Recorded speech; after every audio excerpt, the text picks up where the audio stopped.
మీరు కొత్తగా business start చేయాలనుకుంటున్నారా? మార్చ్ 16, 17న హైటెక్స్ లో franchise India biggest ఫ్రో expo. Bank ఉద్యోగులకు గుడ్ న్యూస్. భారీగా జీతాలు పెరగబోతున్నాయి. వార్షిక వేతనం ఏకంగా 17% పెంచేందుకు భారతీయ బ్యాంకుల సమైక్య బ్యాంకు ఉద్యోగుల సంఘాల మధ్య శుక్రవారం ఒప్పందం కుదిరింది.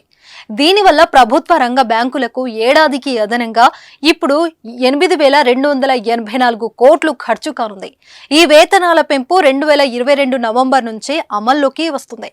ఈ నిర్ణయంతో ఏకంగా 8 లక్షల మంది బ్యాంకు ఉద్యోగులు లబ్ధి పొందనున్నారు. బ్యాంకు ఉద్యోగుల మరో ప్రధాన డిమాండ్ వారంలో 5 రోజుల పని, అంటే ప్రతి శనివారం సెలవుగా గుర్తించాలని ఎప్పటి నుంచో వాదన వినిపిస్తుంది. ఇప్పుడు బ్యాంకులు వారంలో 5 రోజులు మాత్రమే పనిచేసేలా అన్ని శనివారాల్ని కూడా హాలిడేగా గుర్తించేందుకు all India bank officers confederation కూడా ఒప్పుకుంది.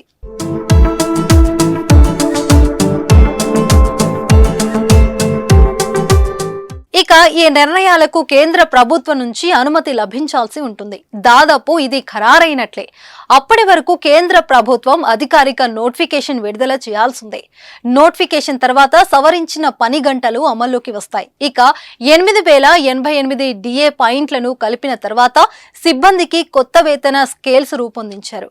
కొత్త వేతన సెంటిమెంట్ ప్రకారం మహిళా ఉద్యోగులు మెడికల్ సర్టిఫికేట్ సమర్పించకుండానే నెలకు ఒక సిక్ లీవ్ తీసుకునే సౌలభ్యం కలగనుంది. ఇక ఉద్యోగి రిటైర్మెంట్ సమయంలో 255 రోజుల వరకు ప్రివిలేజ్ లీవ్స్ ను అదనంగా మార్చుకోవచ్చు. డ్యూటీ చేస్తున్న సమయంలో మరణించినా కూడా ఈ మొత్తం ఉద్యోగుల కుటుంబాలకు చెల్లిస్తారు.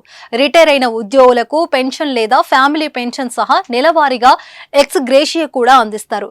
2022 అక్టోబర్ 31న అంతకు ముందు పింఛన్ అందుకునేందుకు అర్హత ఉన్న వారికే ఇది వర్తిస్తుంది.